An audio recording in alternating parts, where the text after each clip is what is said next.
Okay. I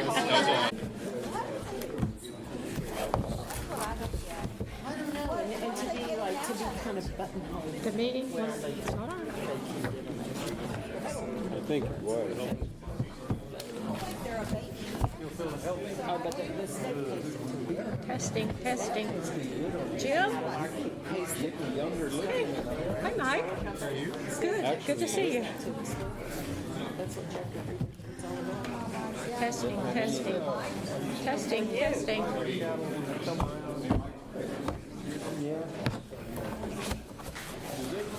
Do they bring more money in the league or do they property? Actually, they might bring That's Testing, testing. Thank you, Jim. The meeting will now come to order at 7:04 p.m. We are at the Giddings Public Library in Giddings, Texas, September 21st, 2022. I want to welcome all of you this evening. I also want to say thank you to, we have two people here from Lee County offices. We have Ms. Schnell, who works in subdivision. And we have Beverly Malka, who's Judge Fisher's new administrative assistant. Welcome. Thank you both for coming. and they wave to us. Okay. Public comments. I only have two people signed up. Is there anybody else that wants to sign up? No? Okay. Mr. Gary Brown, you signed up for a non-agenda item. Would you please go ahead and come forward, please? You can just stand right up here, right behind the table will be fine. Just All right. I'm Gary Brown. I know some of y'all. I've been here before, spoken to you a number of times, and I think I was here without to speak and wasn't able to, and then you rearranged it where I could, and you still voted against me, and then you rearranged it again, and we did it again, and I still lost. So apparently I'm not very effective. But I'm going to tell y'all, I am part of a number of people. My family owns over about 4,000 acres in the north end of the county. And since, for 20 years, we have worked with 3 different groups. Every one has been opposed by y'all in every attempt that we've made. We put together about 20,000 acres and reduced it now to about 10,000 total that is combined in a group that's leased, and y'all are aware of the group, and you've had opportunities to see everything. We've done everything that's been asked, jumped through hurdles to make sure there wasn't any damage. Didn't matter what we did, there was always a complaint, and there was always one little reason y'all just couldn't see fit for us to get permits. And then you took away the ones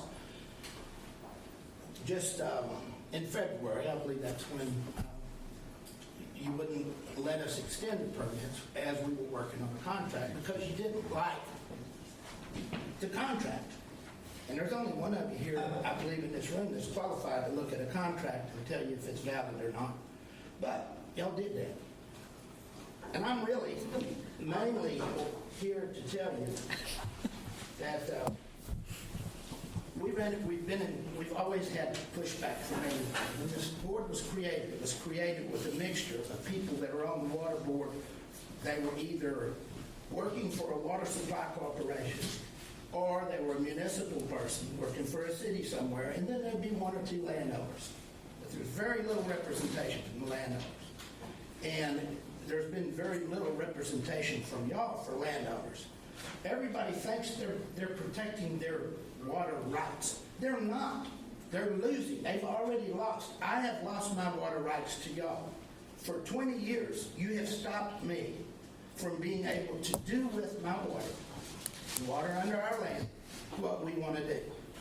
And if you don't think that's taking the water rights from us, then we have a total different opinion. And if you read what this board was being created for, it wasn't to stop it, it was to manage it. There's been no effort to manage us at all. There's been an effort to stop us. And it's gone on for 20 years, and I'm tired of it. I was 45 when I started this. I still have a few hairs right here, not many, but it's gone on a long time. And it's to the point today to where I want you to know that this group that took our place drilled, they spent $13.5 million. This was the second group. Spent $13.5 million building infrastructure. And the infrastructure is 1,000 feet from the San Antonio pipeline and the Vista Ridge pipeline. But because of politics, there's no way they could join together. That would be logical, wouldn't it? Yeah? No?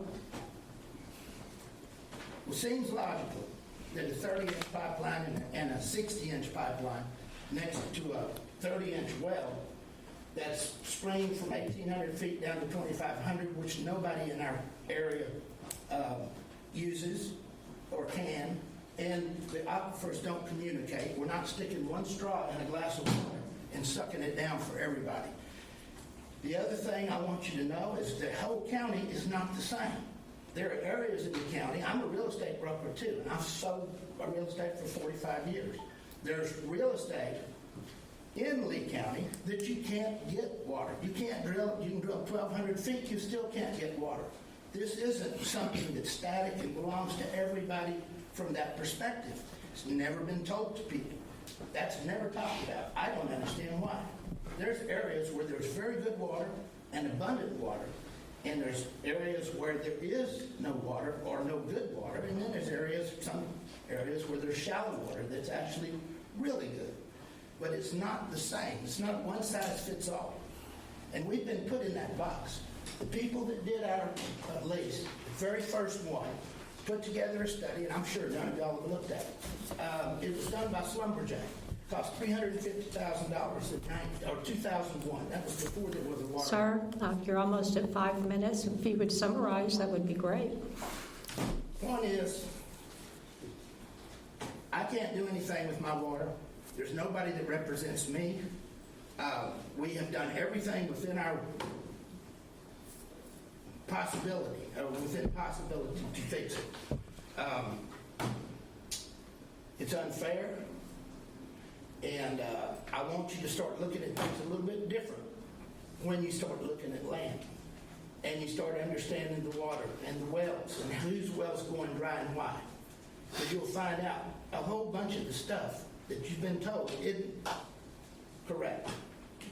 And I'm through. That's all I want to tell you. And you know how I feel. Thank you for letting me talk this time. Thank you, Mr. Brown. Steve Box, you're going to speak on one specific agenda item, right? Yeah. Okay.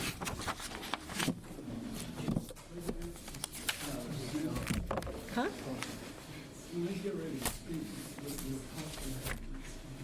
I'm sorry, I can't hear you. It's a microphone. Yes, His voice is gone. sure, you can borrow mine. Okay, we're not there yet. Okay. Tonight's the first night we're going to have a consent agenda. The consent agenda are routine items, and all the items on there are enacted and passed by one motion. There's no separate discussion or action on these items unless a board member wants to pull a specific item off of the consent agenda for specific discussion. So basically, the board is responsible for reviewing this ahead of time and bringing up anything that they don't agree with. So is there anyone that has anything they wish to pull off the consent agenda? Or alternatively, do we have anyone that would like to move to accept the consent agenda as is? Item B. Pardon? Item B. The financial report? Is there anything else besides the financial report? Go ahead. C. Item C. Anything else, Mike? I think that's good for now.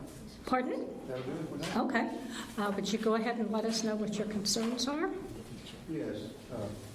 Item B, the financial report. Just looking at the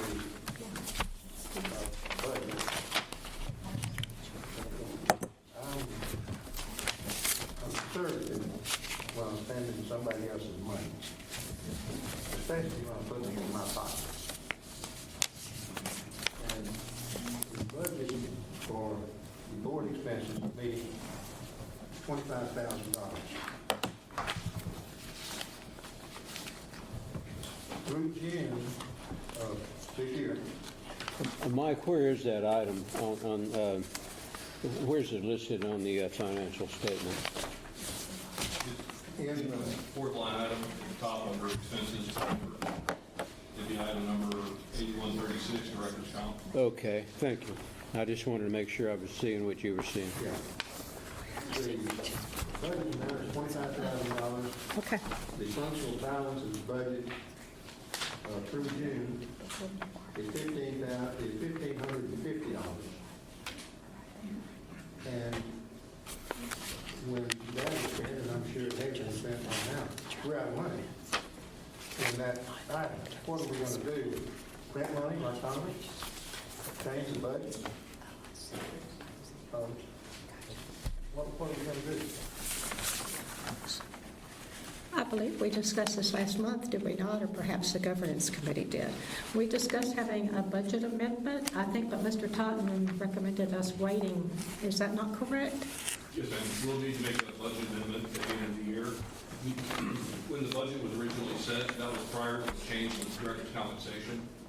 So the budget for $25,000 was set based on the previous director's compensation policy.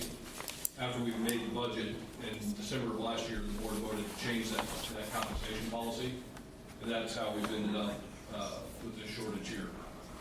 Yes, that compensation change was from $100 to $150. And that was applied to everything, yes, sir. Yeah, and then there's obviously been a lot more meetings this year. That's exactly right. That's my concern.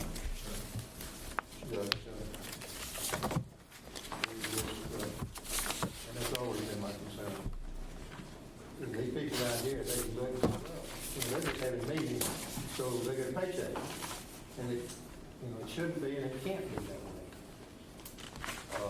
I think we need to take a look at that and determine if we're really doing what's necessary.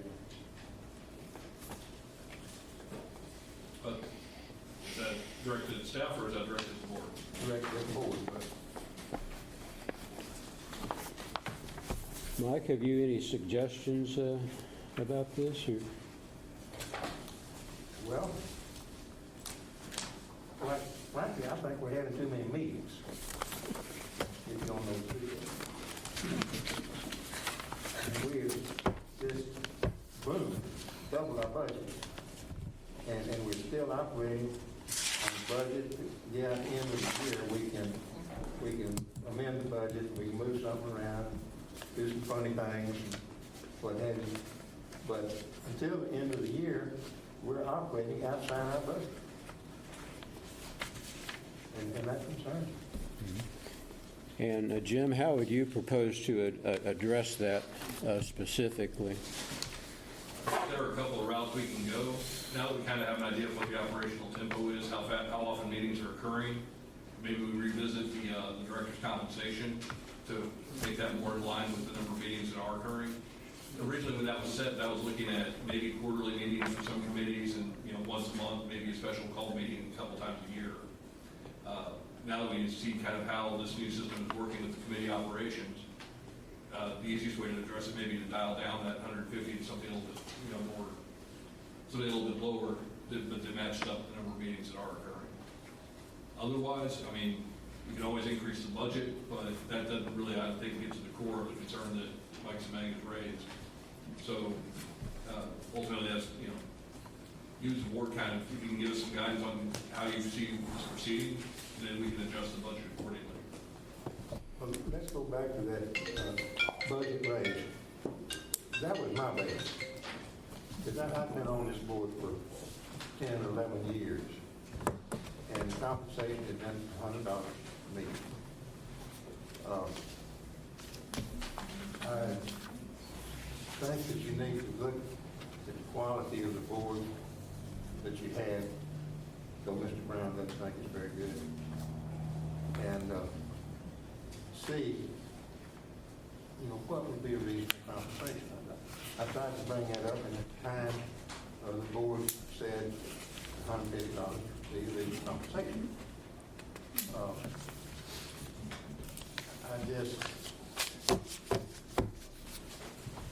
I'm just concerned about it. And to cut back, you may lose 1 or 2 or 5 or 10 boards. I don't know.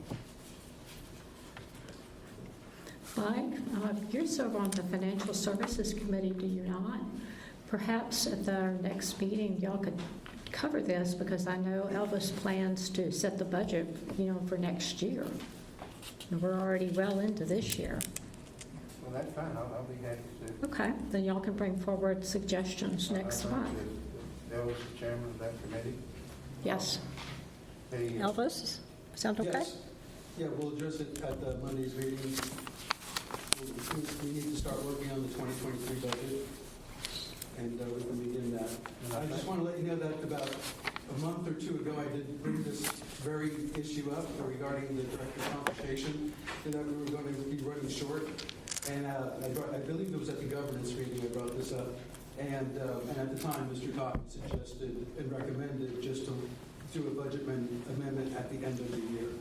So I just want to let you know that I did discuss it and bring it up at the governance meeting, and I was just following Mr. Cotton's recommendation. I should have brought it up.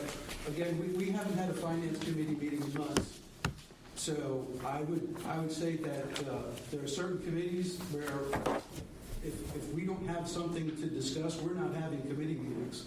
So the Finance Committee hasn't met in months. The Infrastructure Committee hasn't met in months. So initially we had a flurry of meetings, but that's because we had a lot to do. We had a lot of policy documents that we were deficient on. We had to close a lot of the gaps that were noted in the audit report. And so we had a lot of things on our plate, and that's why we had those initial flurry of meetings. But they've died down over the last 3 months or so.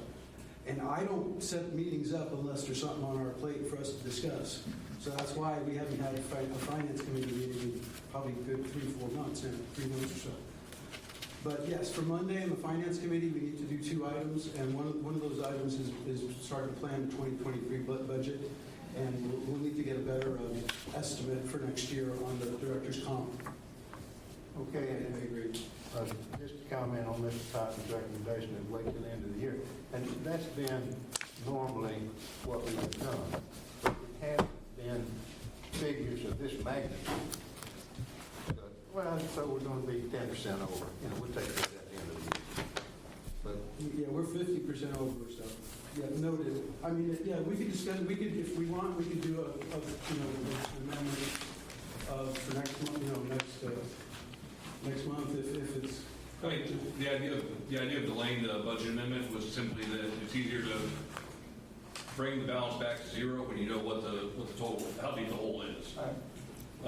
And so rather than doing a budget amendment now and then possibly overfilling that line item or underfilling it, needing the second one at the end of the year, that was the idea behind holding it off until the end of the year. I don't have any problem with that. It's just the magnitude that gives me a problem. But I think that should be taken up. Well, the Chapter 36 allows each board member to be paid up to $9,000 a year maximum. And I don't know that that's ever been met, but it probably will this year. And we could just start with the 9,000 times 10 and go backwards. So. I won't do that. I don't. And did you have any other comments? Did you said C also?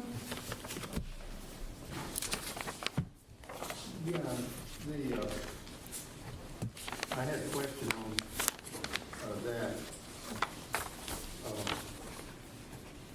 Invoices greater than $5,000 must be approved by the board before paying, is that right? Are you asking? The procurement policy that we passed in June requires that all new contracts that have an invoice greater than $5,000 be approved by the board. We passed that in June. The contract? Yeah, well, any expense, some of the older contracts are not subject to that policy, but all the new ones are. like all the new contracts we've done this year. Okay, so the contract isn't approved, except by the board, if it's over $5,000. That's correct. I would make a change, the payment wouldn't be approved. Unless- Correct. Invoice or the payment of the invoice.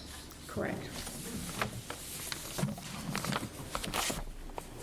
Anything else, Mike? I think I'm taking enough of your time. Okay. Director Smith, do we need to make the correction to the minutes to reflect the written comments that were received from Steve Box? Yes, I think so. So we need to pull that item out as well to address that. Well, it'll be the for this meeting going forward, not the current minutes, right? I thought he said written comments for August 17th. Oh, August? Is that what he said? I missed that. Natasha, did you have something? Oh, this is totally different. Okay. I'm sorry, could you repeat that, Jim? Yes, ma'am. So we received an email from Steve Box that the written comments he had included in the August meeting were not reflected in the minutes. So I directed Peggy to make that correction to the minutes. Because after the board package went out, so we would need you to approve the August 18th minutes as corrected to reflect those comments. Okay, And that's what we're providing in the package. so we need to pull them from the consent agenda as well, then? Just to get that, just be quick. Yes, that's what well, I think we have to, because the consent agenda assumes everything is approved as is, as submitted. Okay, I'm going to, Mr. Semang's comments on B and C have been handled, so we will now consider the minutes of August 17th, 2022. And there has already been one suggestion to the minutes from Mr. Totten. I believe Peggy's developed the correction to reflect the minutes that were, the comments, the written comments that were supplied by Mr. Fox. And to include the comments. Yes, it's already there. That's right. Okay. Other board members, do you have any other corrections to the minutes from August 17th? If not, I would entertain a motion to approve. So move. Is there a second? Second. Have a motion and a second to approve the minutes from August 17, 2022 regular board meeting with the amendment, the correction, adding Mr. Box's comments. All in favor? Aye. Any opposed? Motion carries. We will now vote on the remaining consent agenda. I would entertain a motion. So move. Second. We have a motion and a second to approve the remaining consent agenda. All in favor? Aye. Aye. Any opposed? Motion carries. Item number 4A, discussion, consideration, and possible action on proposed professional services contract for hydrology services between the district and Allen R. Standen LLC. Natasha, did you wish to address the board? Yes, so President Smith, we actually have no action to take on this item tonight. Legal counsel is still doing due diligence and we're still in negotiations. So there's no contract for you to consider. Okay, thank you. So there is no action on item number 8 this evening. Item number B, discussion, consideration, and possible action on options for the location of district office, including providing direction to the infrastructure committee on the purchase, lease, or value of real property. We are also posted for executive session. Does anyone want comments? To make comments first? Can you hear me? Is the mic on? Is the light on? Yeah, okay. That's been under the a rubric of the Financial Services, the Infrastructure Committee, which I'm the chair of, so that's why I'm speaking to it. The lease on our present property expires at the end of the year, our office in Smithville, and we've been notified that they intend to put the property up for sale, so that we've been looking for on and off for several years now for another place to have our offices and perhaps a meeting space large enough to accommodate our board meetings for some time. But it's made it imperative that we move forward with this. And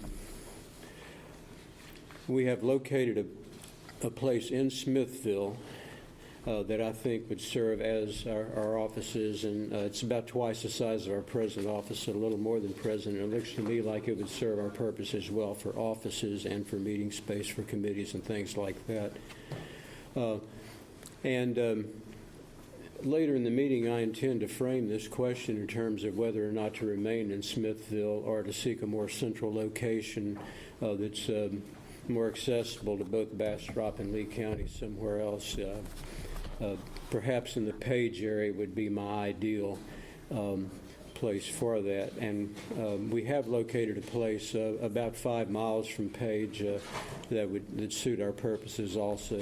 My point in bringing this up is that there are options both in Smithville and in a location more central in the district.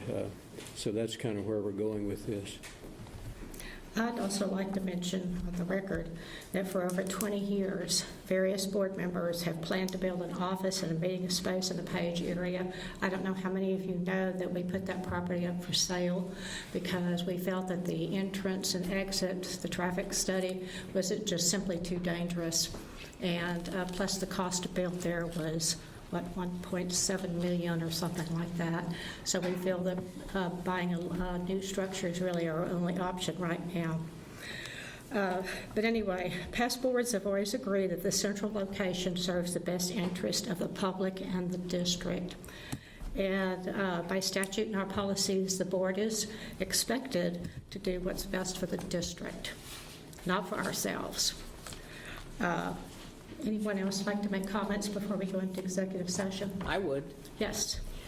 Well, it occurs to me that part of our business is issuing permits, much like the county issues permits, much like a governmental organization would be located in a county seat.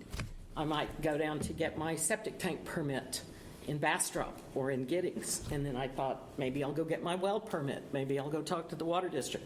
Maybe I'll register my well. Maybe I'll find out why do they want me to register my well. And so to me, it would make sense to be in a center of government instead of out in the middle of Page in a place that's real hard to find. That's just me. Yeah, it depends on how far you live from I know you're only 9 miles from Smithville. No, it's not about me. No, I know, I agree. It's about people that we serve I agree, coming and absolutely. looking for a permit. Right, and people in northern Lee County would have to drive 45 to 50 miles one way to attend a meeting at night. So I agree. I think the central location is Well, I'm talking about an office, not, right now we have places we can meet here in Giddings and in Elgin. we can no longer meet here after tonight. Oh. I just learned. I'm sorry, Kay. No, but the problem is we're constantly having to run and find places. And if it's just the office, that's one thing. But to me, it just makes sense to have it all centrally located. However, this is a decision for the board. I'm just speaking for myself. And we'll discuss this further in executive session. While we're out, Natasha, I think, can we go ahead and cover the other matter that was posted for executive session with our attorneys? Are they here? Brad, are you here? Okay, Brad's not here. But we can. They're not here? Put him on the phone. Well, Okay. We want to do I was just the thinking. real estate item first. Okay. That will help. Okay. Okay, so we're actually going into executive session for 2 reasons.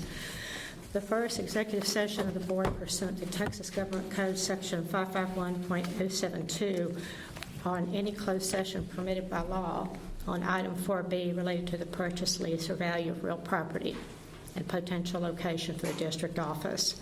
And item number B, executive session of the board pursuant to Texas Government Code Section 551.071, or any closed session permitted by law to consult with its attorneys who seek advice regarding Gatehouse Water LLC versus Lost Pines Groundwater Conservation District et al., cause number 1.22-CV-00132, United States District Court of the Western District of Texas.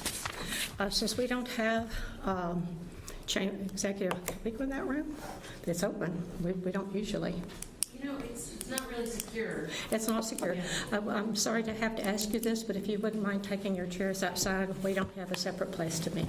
Thank you. And we'll proceed with this as rapidly as we can.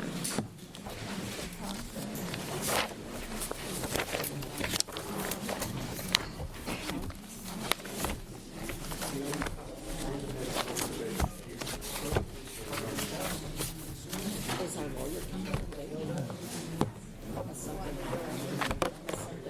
Has something happened? She's the attorney. She's just going to give us a report. Well, again, one thing,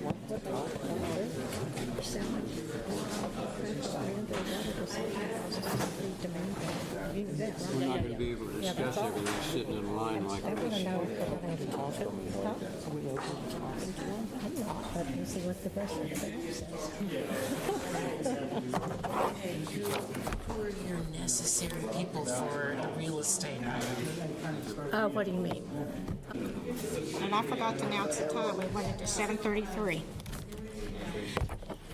Are we recording? Oh, yeah. Okay, but you're ready for executive session. Okay. Phil, would you ask him now?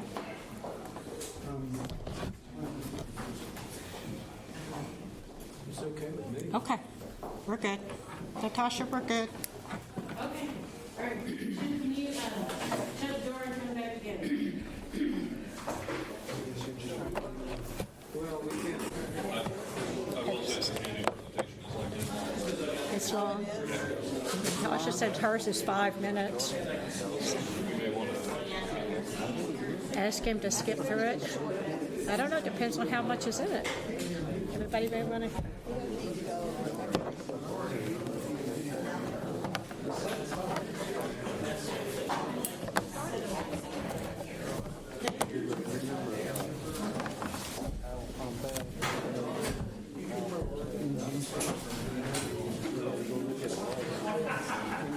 Welcome back. We're sorry we were so long. We are back from an executive session at 8:58 p.m. The board took no action under either item on the agenda. We had a discussion about the purchase, lease, and value of real property and possible location for the district, and we also met with our attorney on the Gatehouse versus Lost Pines matter. No action was taken, no decisions were made, and so we are back to proceed with our agenda. We are at item number 4, regular agenda B, discussion, consideration, possible action on options for the location of the district office, including providing direction to the infrastructure committee on the purchase, lease, or value of real property. I would like to make a motion, but before I do, I think we all apologize to you for having 15 minutes of meeting and 45 minutes out in the hall. I don't know what else we can do about it, though, but we do feel bad about it. What we talked about in closed session, and the reason we did this in closed session, because we were talking money in particular properties and things like that. Pardon? I just caution you not to. No, I'm going on from that. I'm okay. Oh, okay. No, that's all I was going to say about it. I'm not getting into dollars and cents, but that was our rationale for doing it in closed session, because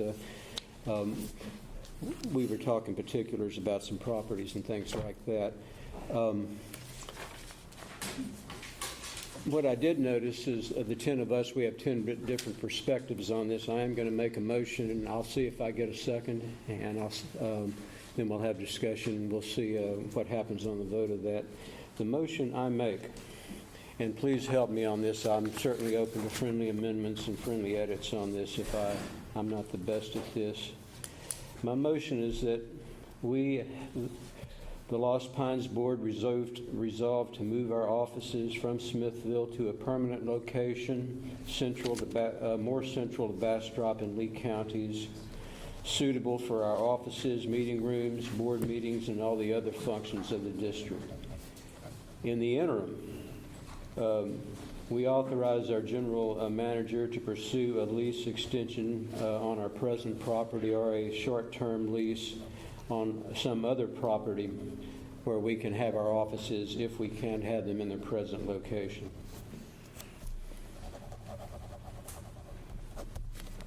We have a motion on the floor. Is there a second? I'll second that. We have a motion and a second. And now discussion. Comments, anyone?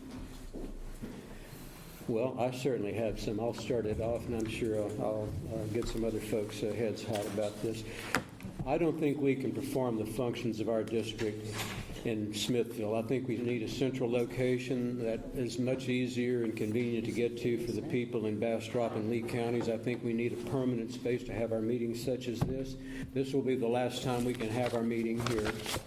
And instead of jumping around and contriving places to have meetings, to have a central place where we can set it up with video and speakers and all of the stuff we need for good meetings. And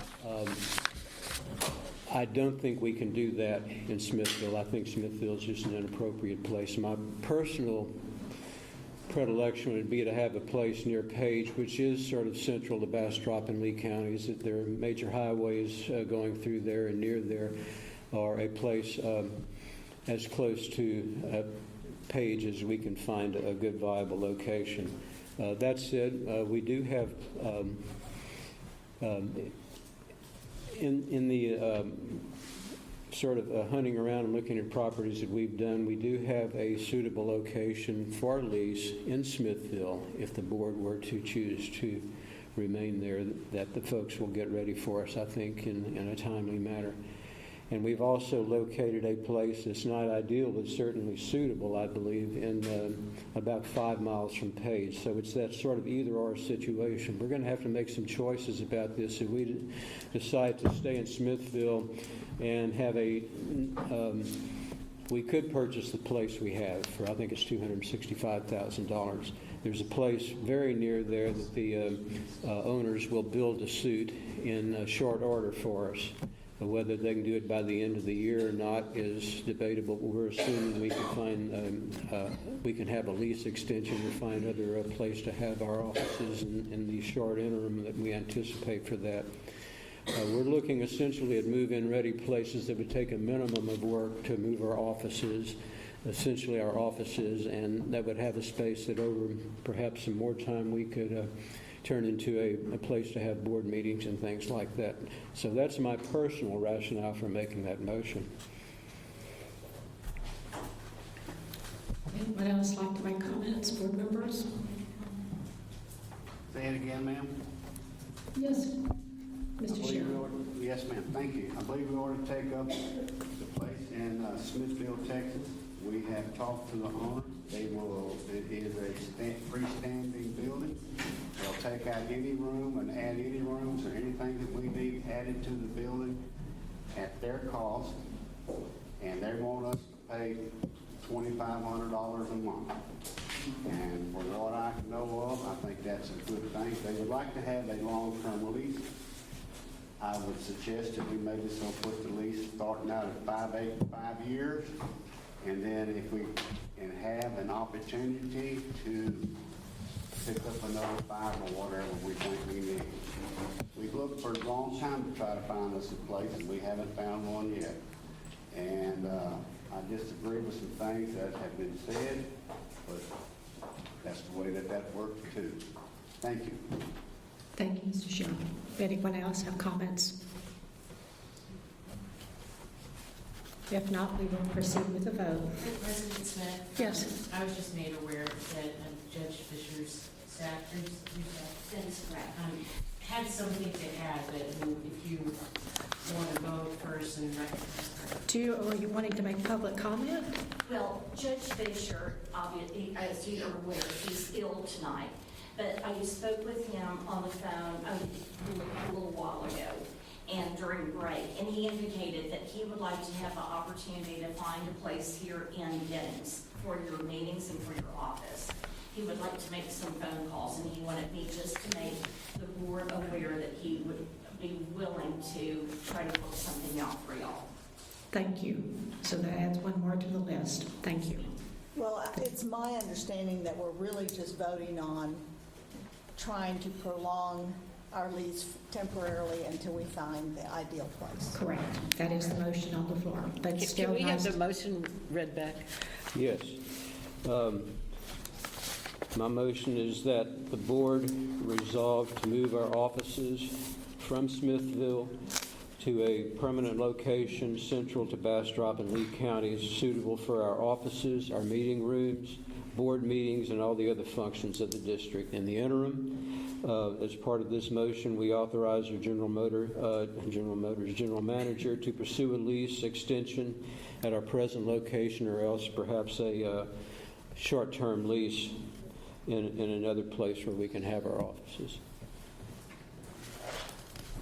Okay. Well, I don't know that I would second a resolve to move from, Okay. I just Would you thought we strike the were- word resolve, Mr. Cook?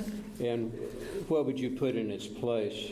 well, I just thought we were going to try and find the most beneficial place for all the reasons you described, but in the interim, we were going to ask to stay in our present location or lease another location temporarily, and still in search of that.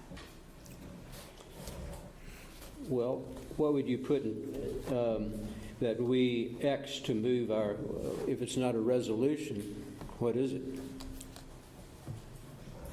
I didn't think we had gone that far, that we do think there could be a more ideal spot, but if we don't find it, Then we have to come back. Well, my point is that there are viable locations in Smithville and out of Smithville. Whether it's this particular property we're looking at or some other, I think we need to make a decision on whether to stay in Smithville permanently or for the next 5 years or so, or to move to another place central in Bastrop and Lee counties. Yeah, but this is not a resolution. It's not a formal resolution. It's just a vote of the board. Again, I don't understand what word we would put in. This isn't a resolution. I'm open, but what is it if not a resolution? Yeah, well, that's how the motion read. If you want to suggest an amendment to the motion, you can do so, and Director Cook can accept it or reject it. And if not, then you could just call the question and take up Director Cook's motion. If that doesn't pass, there would be opportunity to make another motion.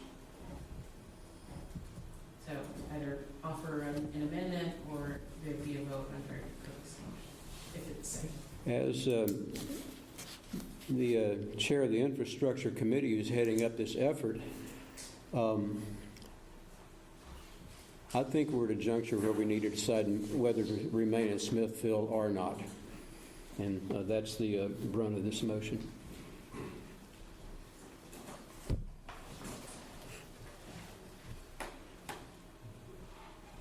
well, I want to withdraw my second then on that, because I didn't think that was the gist of the motion. Okay. Does But anyone- just to be clear, that's what I'm looking for. If we're going to search for property, if we're going to remain in Smithville, the issue is essentially resolved, I believe. If we're not going to remain in Smithville, I need to know that so I can start looking for other properties. Someone else care to make an offer if they have something different? Let's try this. Okay, Tom. The board authorizes that Jim, our general manager. General Motors. Yeah. General manager. Yeah, you want a Corvette.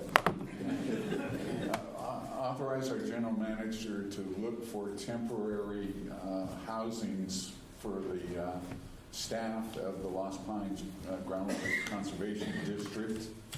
And these would be short-term leases either in Smithville or wherever, with the extensive purpose that down the line we're going to find a permanent location to do all the good things that Phil had as the remainder of his motion. I'll second that. Okay, we have a motion and a second. And Well, hang on here. Okay, Hang have a on second. here. Okay. I'll accept that as a friendly amendment. thank you. I don't think his motion got seconded. No, it didn't. Got a second? This is the new. Okay. This is You a didn't new get a second, motion. so it's a new Okay. motion made by Mr. Arsufi and seconded by Kay Rogers. So, Mr. Arsufi, let me see if I got this correct. Your motion is to authorize the general manager to seek out some kind of lease extension, whether it's a current property or otherwise, but with the long-term intention of finding permanent housing for the district. Is that what you said? Yes. Okay, we have a motion, a second. All in favor? Wait a minute, discussion. Discussion, more discussion. To my mind, that motion is exactly what we have now, an office in Smithville, and putting off for another many years, perhaps, moving on a permanent structure. We're locking ourselves into meeting and wherever we can find a place to have meetings, no place for committee meetings, and essentially that's the same situation we So have I now. think I used the term short-term. Does that help, Phil? Yes. If you'll define short-term, yes. 6 months? Yeah. Okay. I'm good with 6 months. Okay, you good with 6 months? I'd say up to 12 months. Okay, we have to start over then. We don't have a second. Well, Tom has made a motion. You can second it. Yeah, I will second Phil will Tom's motion second. for 6 months, not 6 12 months. months, okay. So we have a motion on the table for the general manager to find an extension to the current lease or another short-term lease with the intent that we will find more suitable housing going forward to purchase. And we have a motion and a second to do that. Any other discussion? I have a question. So if our General Motors finds another place that, I'm not going to write GM in my notes anymore, by the way. if our general manager finds another place temporarily, but they require a 12-month lease, he can't take it because it's longer than 6 months? Not according to this motion. Okay. President Cheryl, just a point of clarification. I don't believe Director Arsufi indicated that the arrangement had to be a purchase. So you could just say Correct. acquisition instead of purchase. Could you correct that? Mr. Arsufi, could you state that again? Yes, that long-term, within that 6-month period, that the infrastructure committee locate a permanent facility. What you could say acquire. Acquire a permanent facility for the board Yes. or the district.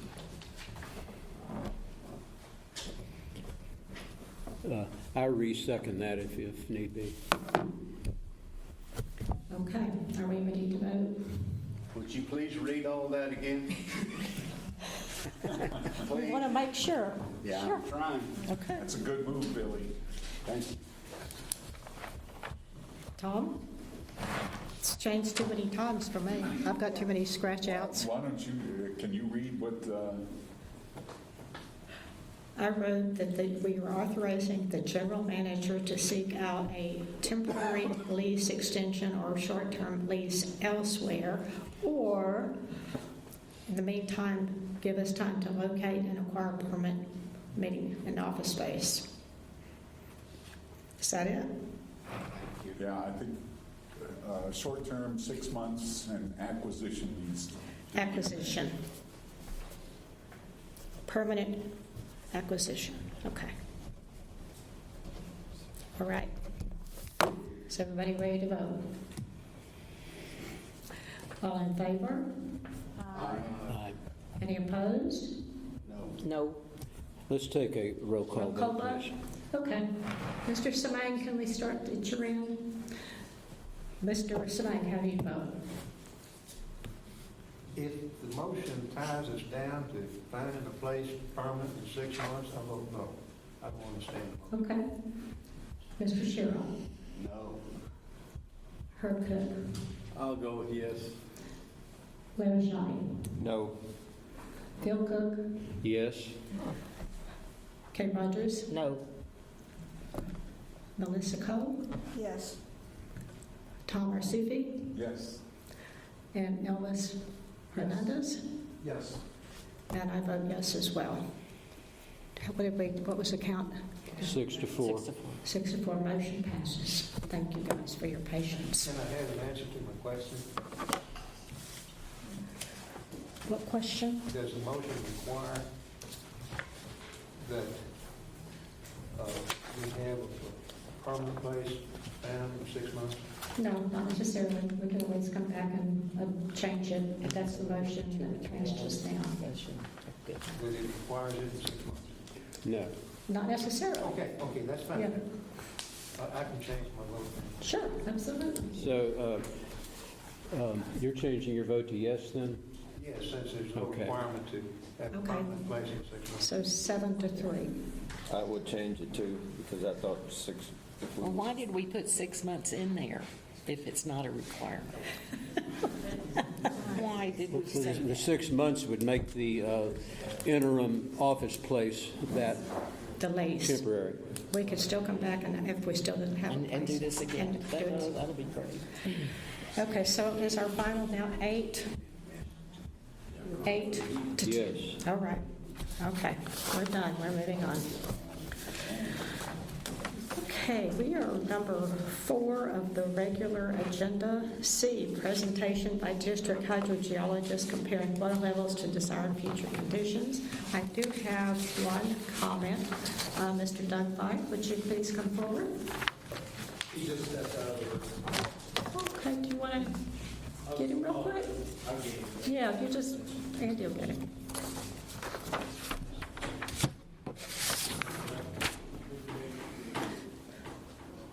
It's going to be a night.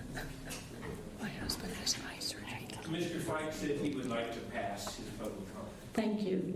So we shall proceed. Mr. Donnelly? There you are.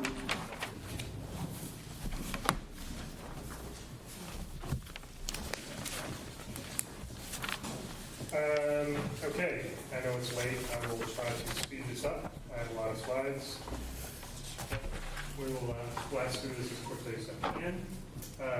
The board asked that we put together an annual water level report based on all the work that has been done collecting water levels over the past several years, and the last couple of years. What we're doing in Northern Lee County. And so a report was finalized at the end of last month. And recently, this week, finalized an addendum, which is kind of an interim DFC compliance evaluation. We'll get into that. That's something we'll talk about in a minute. The outline, we'll talk about the monitoring well network and water level trends for the 6 aquifers that we reviewed. Talk about DFC compliance assessments and DFC compliance recommendations, and that'll be an important one. Some notes before we move forward. When I talk about initial water levels for a well, that's either the water level in 2011, which is when the DFCs are structured or stated as starting as beginning of 2011, or it's the earliest water level that we have after 2011 for a lot of the new wells that we've incorporated into the network recently. Note that some wells may be reassigned in the future. Sometimes this is an ongoing process. We go out and evaluate a well. We don't have a lot of information on it. We've made some guesses on what aquifer they are in, but those could change. And I'm not going to go in stratigraphic order in this presentation. I'm going to go from easiest to more complicated. A reminder, the aquifers we have, Sparta, the Queen City, the 4 different aquifers of the Cruiser Wilcox. Those are the 6 that we look at. There's also the Colorado River alluvium. We don't have DSCs. It's not an official aquifer of the state. The Edward Jackson and Trinity will both have been declared not relevant for joint groundwater planning purposes. So we'll talk about the Sparta real quick. It's the shallowest of our actively managed aquifers. Very few permits, very little permitted pumpage. We only have 535 acre-feet per year of municipal permits. Of that, less than 200 acre-feet is actually produced on an annual basis. So not a lot going on in Sparta. We also have a couple of irrigation permits in Sparta. Here's the distribution. These are all slides, figures from the report that you may or may not have looked at. This is the distribution of wells in Sparta. Javier, this is what I wanted you to look at when we were talking outside, figuring out where we might expand the network. You can see here it's a background how we need that small wells. So that's where the wells that we have 10 Sparta wells. Here are some trends that we have. This is a Lee County Freshwater Supply District well that we took over from the Texas Water Development Board. You can see they had a decreasing trend the late part from 1960s through about 1990, and it's been relatively flat since then. Here's a rig supply well on Gary Bound's property that we added a couple of years ago, and that's been relatively unchanged. It kind of goes up and down. Another domestic well that we took over from the Water Development Board, also showing fairly flat water level. You can see here a temporary decline in response to the drought that we had 10 years ago. These are, again, tables from the report. In this case, large part, the water levels are relatively unchanged. This is the water level each year compared to that initial water level. So you can see here, some years they're up, some years they're down. 2022, they're mostly up. If you average those, it's an average of being an increase in water level. So in general, unchanged since 2011, and we need to get some additional wells, in particular in Bastrop County and the outcrop. Queen City is below the Sparta, above the Carrizo Wilcox. As with the Sparta, very few permits, very little permitted pumpage. Queen City, we have 885 feet per year permits. Less than 250 of that is actually produced on an annual basis.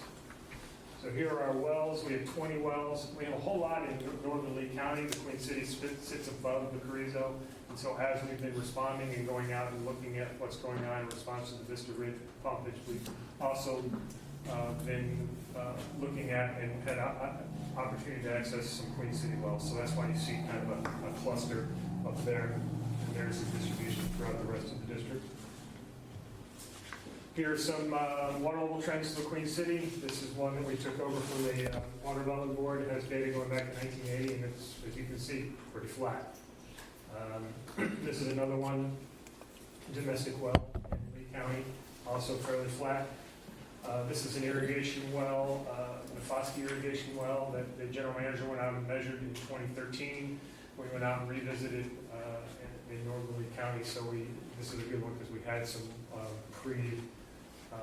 Vista Ridge pumpage that goes back a little ways. As with the Sparta, kind of is all over the map. We've got generally increasing water levels. There are, in some cases, water levels that are decreasing, but as you can see, this kind of reflects those hydrographs that there's not a lot going on in the Queen City. Move on to the Calvert Bluff. This is where we're skipping aquifers around a little bit. The Calvert Bluff is also fairly straightforward. It is part of the Carrizo Wilcox aquifer. It's the shallow of the 3 Wilcox aquifers. It doesn't have a lot of permits, 5,437 acre-feet per year of municipal permits, all down in the central Bastrop area. Of the permits, less than 1,000 acre-feet generally is actually produced. Here's our distribution of wells in the Calvert Bluff. We have 17 wells.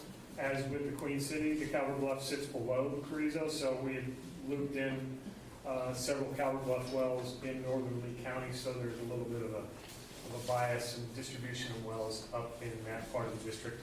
And you can see we would like to see some wells being added in the outcrop and in the central part of the district. Here are some hydrographs. This is one of the TWDV recorder wells. The Water Development Board is trying to get a monitored, data reported well in each county for water levels. This is one that is in Bastrop County.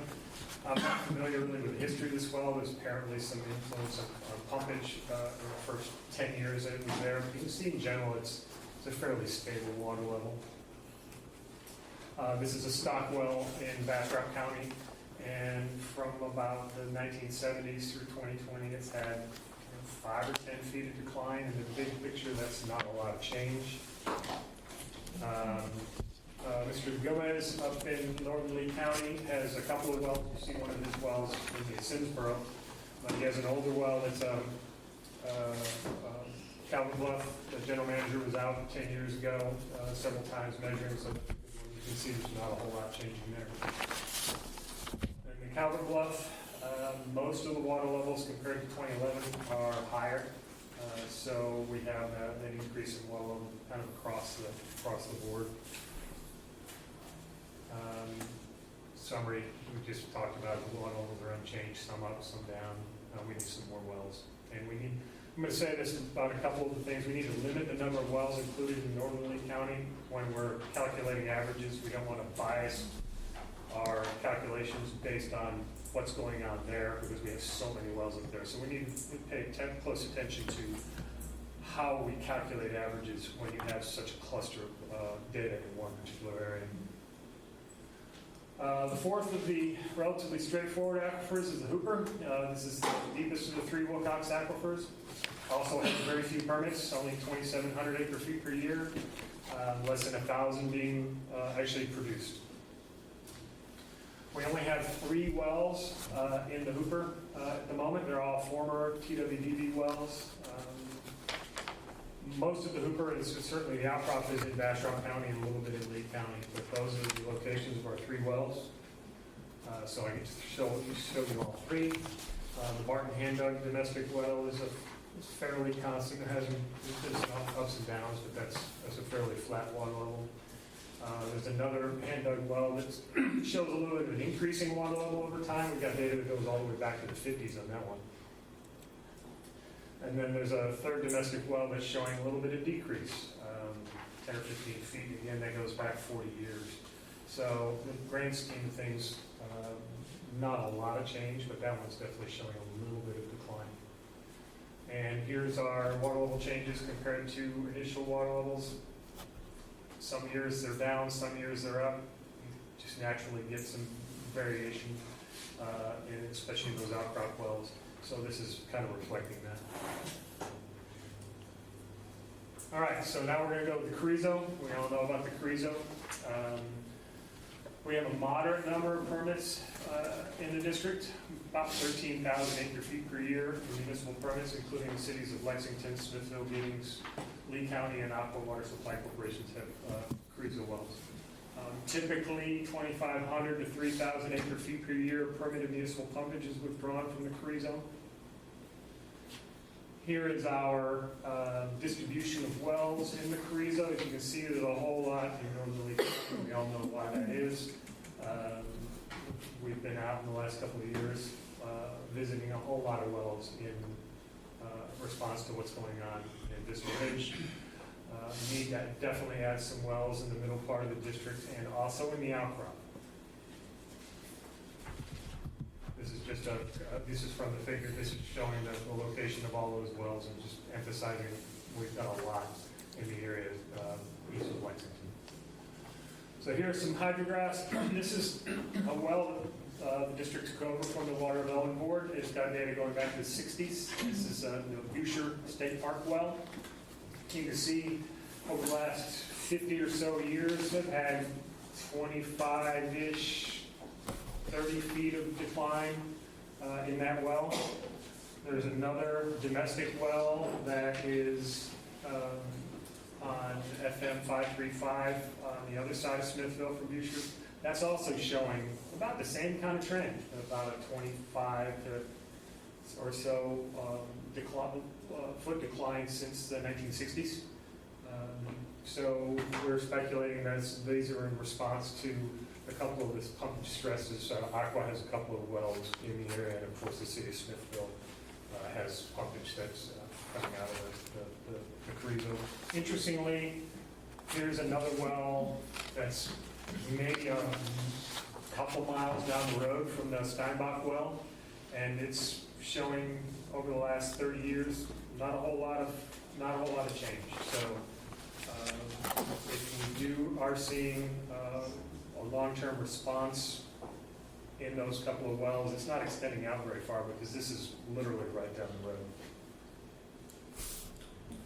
We had 2 wells that were drilled by Aqua down in southern Bastrop County at the end of 2010. And we recently gotten access to them, so we've got the water level that was done, that we pulled from the pump tests that they did, and then we're going out, we're hoping to, I think, install some automated water level collection devices in these wells. But both of them look very similar. Not a lot of change, maybe a couple feet over the last 10 to 12 years.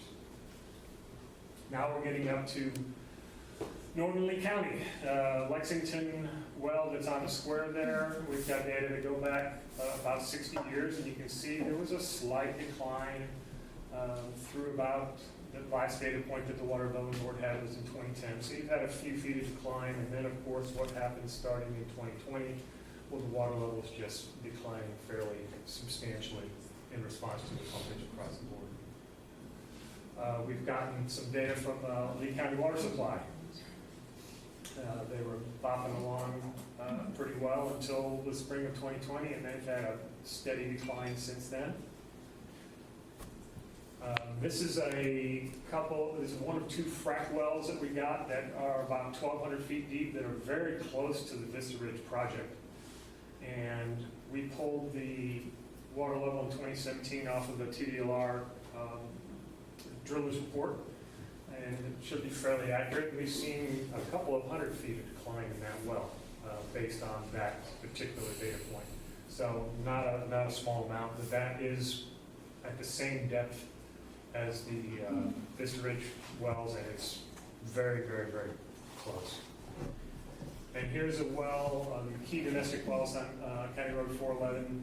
This is a good one because we've gotten a good series of data, and the general manager went out before Vista Ridge started pumping, so we've got that 2019 water level, and that one is down not quite 100 feet.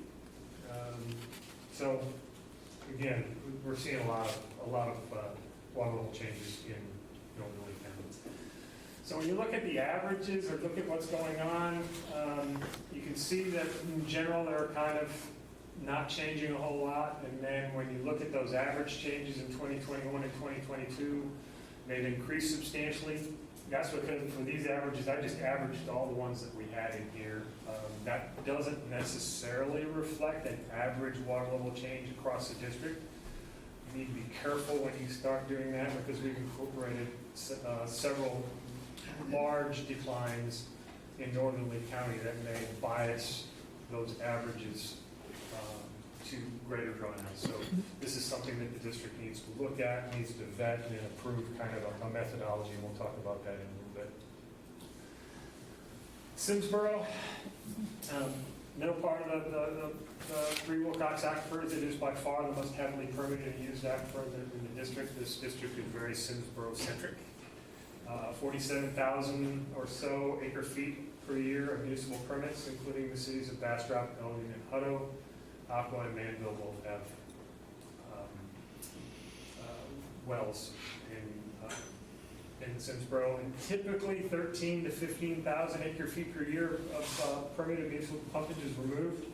In addition to that, of course, we have industrial permits, about 6,800 feet, almost 3,500 acre feet of irrigation permits, up to 46,000 acre feet for recharge, formerly NDOT, and then the newly granted 8,000 acre feet to LCRA. So a lot of permits in Simsboro. Here's the distribution that we have of wells. We have a lot of wells with a bit of data. The district had a SCADA system set up on several test wells across the district that were in the down dip section. Some of these test wells are over 2,000 feet deep, so they're not. There's not a lot of those that are going to be available as monitoring wells, of course. But there's 17 total, most of them down dip area. So here's some water levels that were collected. This is the Bastrop Access Ranch test well number 1. Not a whole lot going on here. It was drilled back in 2016, and we recently accessed it in 2020 and 2021. Here's what we call the Lost Pines, or LP SCADA well. Put in back in 2009. You can see that similar to kind of what was going on in the Lexington well, you had a little bit of decline going on, and then you can see a significant start to decline in the water levels about when Vista Ridge began pumping. This is the other Degomez well. I mentioned he had a Calvert Bluff earlier. This is a different well that he has. It's new. It's near his new house. As you can see, the impact. He's a bit farther away. He's only had about 35 or 40 feet of drawdown, but still, given how far away he is, this is significant. You can definitely see what's going on there. The bare spot SCADA well has shown declines over time since it was initially installed back in 2007. This well is fairly near the new Thomas turfgrass well, so we have a little bit of interference, and we had an automated device on there that keeps getting knocked over by the irrigation pivot. So we need to figure out a way to get that fixed, because we'll go out there and it's on its side and not collecting data. So, but this is clearly showing some decline. Heart of Texas SCADA well has been kind of all over the place. And this one's a test well immediately next to the one of the two Hutto wells. So this is going to clearly have some interference from that well. That's why the data that we've collected recently has kind of been up and down, depending on whether or not that well within a couple hundred feet is actually pumping or not. GLR, this is the Griffith Lake Ranch. It was also installed in 2010, same time as those Aqua Cruza wells. This has been a really problematic well to try and get a measurement on. It's also kind of an important area, so talk to the general manager about getting either a pressure transducer, or well intel, or something that's going to collect data on this on a regular basis so we can really kind of see what's going on. It's proven it's got water levels that are down around 400 feet. This has been a problem one to get. So we'd like to get an automated device on this well. It's a completely different story in the Simsboro when you get up into the outcrop. This is a water development board well, hand-dug well that's in the outcrop, data going all the way up to 1950. As you can see, it's pretty flat, if not increasing just a little bit, but that's just sort of natural variations you often see in the outcrops of these aquifers. Same with the Kavanaugh hand-dug well, also data there going all the way back to 1950.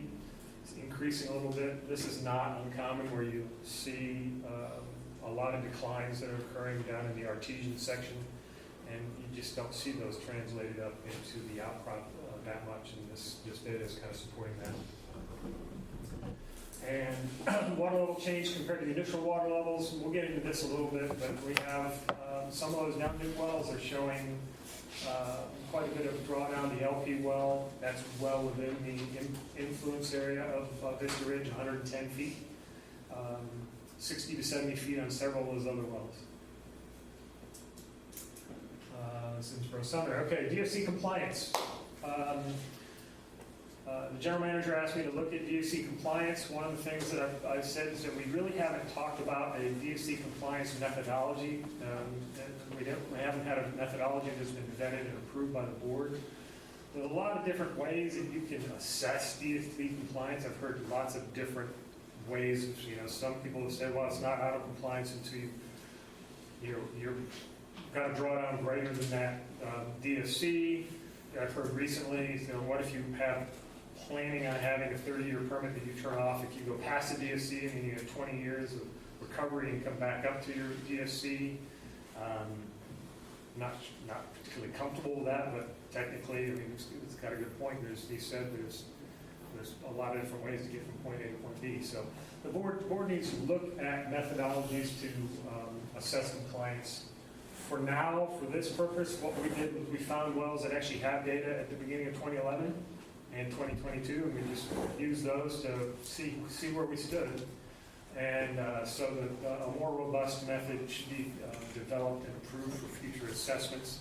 That's not only a methodology of calculating an average drawdown for the district, and as I talked about, being careful about biasing certain areas, making sure you're representing the district evenly.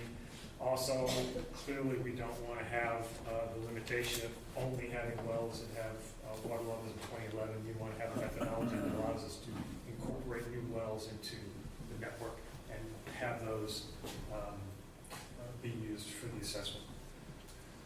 So the Sparta has a DFC of 22 feet of drawdown by 2070. We had 3 wells that we could look at that had data in 2011 and 2022. All 3 of those are increasing in water levels. And based on this and based on what we talked about earlier, which is there's not a lot changing in the Sparta, It's fairly safe to say we are not out of compliance. Queen City, DFC is 28 feet of drawdown. We have 4 wells. They're all up in Lee County. We had 4 wells with data in 2011 and 2022. Again, those are also all increasing. Again, reflecting kind of what we talked about earlier, which is there's not a lot of change going on in Queen City. So it's fairly safe to say that's not out of compliance. Calvert Bluff, in these deeper wells, we have deeper formations, we have bigger DFCs. The DFC for the Calvert Bluff is 132 feet. We have 3 wells that are all down in and around Bastrop that have the data that we need, and they're all increasing. It's important to note that although we have only 3 wells and they're all down in and around Bastrop, that's where all the municipal pumpage is occurring. So the wells that we had are the only ones that are going to potentially be impacted by the municipal pumpage that's occurring in the Calvert Bluff, and they're all increasing. So it's fairly safe to say that they are not out of compliance. The Hooper DFC is 138 feet. We only have 1 well. That one was down about 4.5 feet, but compared to the DFC of 138 feet, you have to say that's not out of compliance. Plus, if you remember the Hooper, we had 3 wells. One of the wells was slightly down. One of the wells actually showed an increase in well levels, and one was pretty deep. So we expand the methodology to loop in the other ones that don't necessarily have 2011 water levels. Hooper's not out of compliance. And Carrizo, this is where it gets a little more interesting, of course. DFC is 134 feet by 2070. We have 6 wells that are used for compliance. Most of those are in southern Bastrop County. The Aqua, Tyner, and Foster wells that are down there in the very southern part. We've got those wells that I showed you, the Busher State Park and the 2 domestic wells. And then the only well that we have up in Lee County is that Lexington well. The ones in Bastrop County are showing a little bit of decline. One of them is showing a little bit of increase. So not a lot going on. And of course, the Lexington well is within that area of influence of Vista Ridge, and that has shown a nearly 65-foot decline since 2011. Most of that, of course, has occurred in the last couple of years. But overall, considering it's a 134 feet of drawdown, I think we can comfortably say it's not out of compliance. We really need to be expanding this network. We really need to be getting wells looped in that are in the outcrop and the shallow down dip, filling in the middle of the district to really get a good handle on what the average drawdown is across the entire district. Simsboro, DFC is 240 feet of drawdown by 2070. We have 7 wells that are used for DFC compliance. They're throughout the district. We've got the LP well, the Heart of Texas well. We've got a couple of those ones in the outcrop. We've got the Bear Spot. We've got the British Ranch, and it's the Bastrop wells. So they show a wide range in water level changes. As I noted earlier, in the down dip areas, we've got quite a bit of decline in the Simsboro. A lot of these, as I noted earlier, are being influenced by, in some cases, fairly local pumpage. The LP well is not as local. That's out in the middle of nowhere. There's not a whole lot going on. So we have declines in the 60 to 70 foot range in 3 or 4 of those wells. And as I noted earlier, in the outcrop, there's not a lot going on. One well has showed a 5.5 foot increase, and one has showed a 1.5 foot decrease. So the impact of pumping centers is apparent. So in Simsboro, we have wide variations in drawdowns. Down dip areas much greater in outcrop, and the influence of pumping is apparent. Overall, it's not out of compliance, but that really kind of depends on how you define it, and that's why the district needs to look at a methodology and figure out what works for the district in terms of how you assess compliance. As I said, some people have said, you're not out of compliance until you break that DFC. I would personally, feel more comfortable that you try to avoid ever breaking that. So you want to come up with kind of an interim step where you're taking potential management actions before you actually break a number that you said you're not going to break by 2070. So this is something that the district needs to vet and approve. Again, you need to expand the network in this Simsboro, get automated devices on these wells. You know, when we go out every few months and grab water level, you can glean a whole lot more if you get, you know, at least daily water levels on what's going on. You can start to see, for example, the influence of the pumpage of the Thomas turfgrass well on the bare spot well when you've got more data. So DFC compliance summary for aquifers are relatively straightforward. They're not out of compliance, they're mostly stable, sometimes increasing a little bit, maybe decreasing a little bit. Freezo is showing water level declines in some areas, but overall, it's not out of compliance. The Simsboro is also showing declines in many down-deep areas, but not out of compliance with the caveat, depends on how, you know, what you're looking at. The number is a substantial one, it's 240 feet. We've got water level declines right now up to 111 from Vista Ridge, and some of the other ones are 60 feet. We really need to get some more wells in this aquifer so we can really try to start nailing down what's going on a district-wide basis. It's going to be a little bit trickier than one would think. Again, with DFC compliance, the general manager and I have talked and introduced the concept of DFC zones, where we're calculating DFCs on a more limited area. For example, in some of those Wilcox aquifers, Hooper, for example, we only get wells. The only place we have wells are in the outcrop and in the shallow down dip. Yet the DFCs for the Hooper are calculated all the way down to the southern border of the district. It's included in the model. We can do it. The concept of DFC zones is limiting the areal extent of where the DFCs are calculated to that area that we actually have wells that we'll be able to monitor, and that's the area where we're interested in protecting them. Carefully evaluate wells included in the network. Do they represent district-wide conditions, or are they overly influenced by local pumping? For example, the LP well, that's great right now, it's in the middle of nowhere, but that test well is located a couple hundred feet from one of the 4-star gatehouse wells. When that well turns on, that test well right next to it is going to be far too overly influenced by the pumpage in that to really represent a district-wide average. So we really need to pay attention to what's going on there, especially in the Simsboro where we have a lot of test wells. We need additional wells in most aquifers. Automated collection would be really useful in some aquifers in some areas. And again, get a methodology for assessing compliance that works for the district and works for the objectives that the board has moving forward. And that is, I believe, all I got. Managed to get through that a lot quicker than I thought I would. Very good, thank you, Are there Andy. any questions? So this addendum is just wells that have from 2011? Correct. So there aren't very many. There aren't very many, yes. When we come up with a methodology that allows us to loop in a lot more of these other wells, we can, kind of say, hey, this is where we stand. But we definitely want to not limit ourselves to wells that only have water levels in 2011. We have monitor well agreements for some of these projects, and we're going to be, for those projects move forward, there will be wells that are going to be installed where we want them to be, and they're going to just be to measure water level. We're obviously going to want to loop those into our calculations. So we need to have a methodology that allows us to get a new well in 2024 and start moving forward with that in the calculations, even though DEC is tied back to 2011.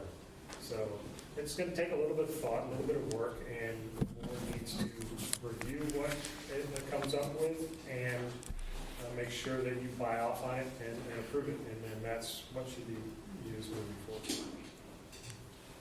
The process Dan was talking about, we were working on how to look at those existing wells. The governance committee basically said, just get us a comparison that we can look at. So this was the quick and dirty, here's the comparison, the compliance report.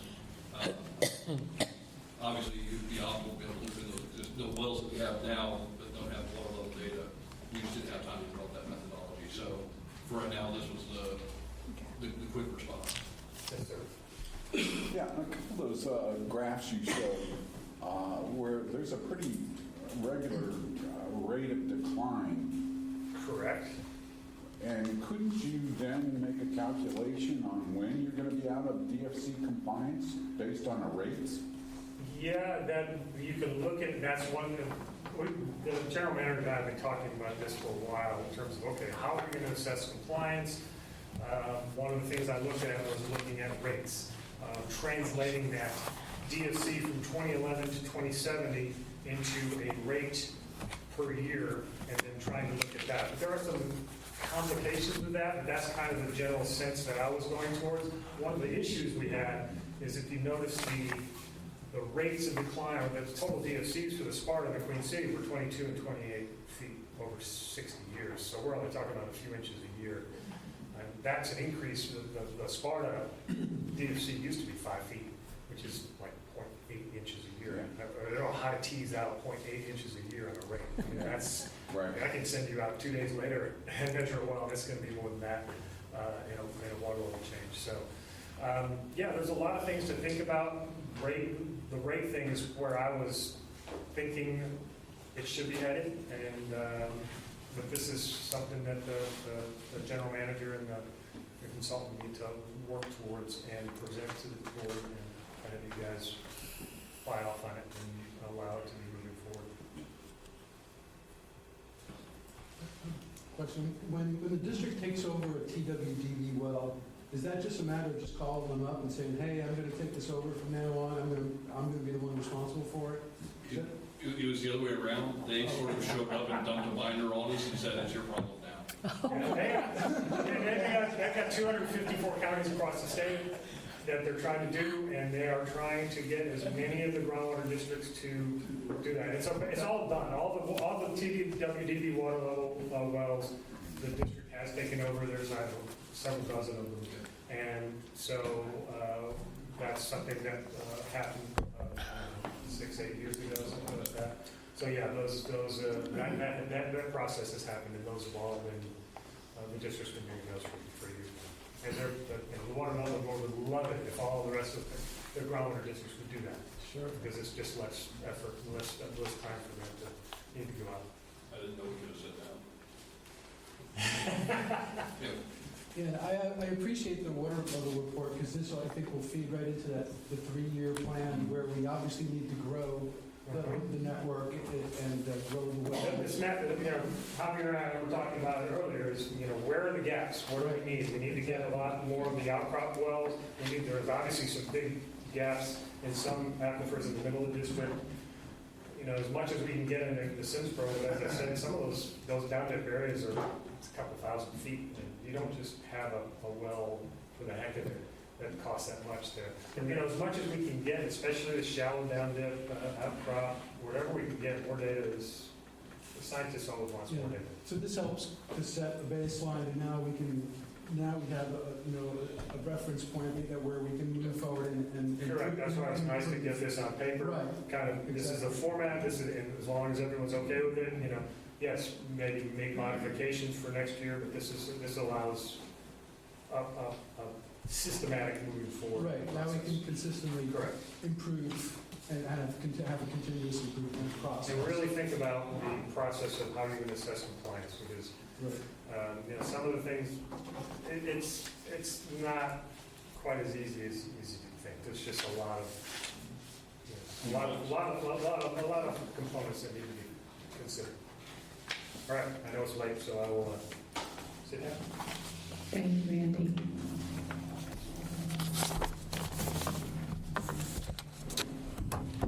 Okay, we are regular agenda number 4D. Presentation by District Legal Counsel concerning correlative rights and historic use permitting. Natasha? Is that me?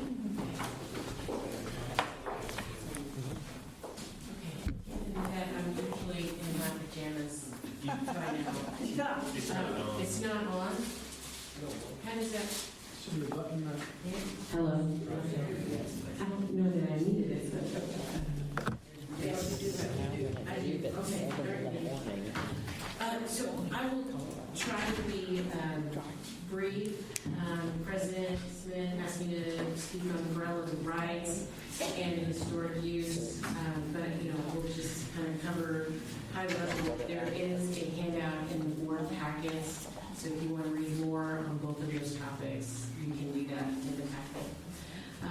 So statements like GCDs have no authority to regulate groundwater are simply not correct under the law.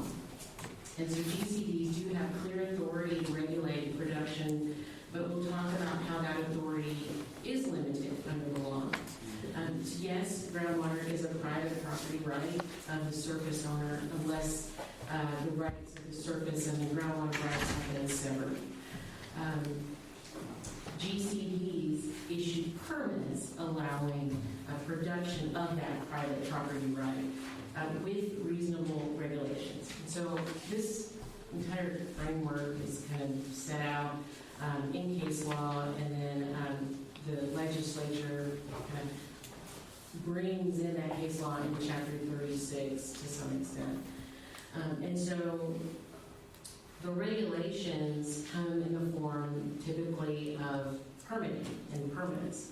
The permits are more like a license to use the water versus an actual right to the water.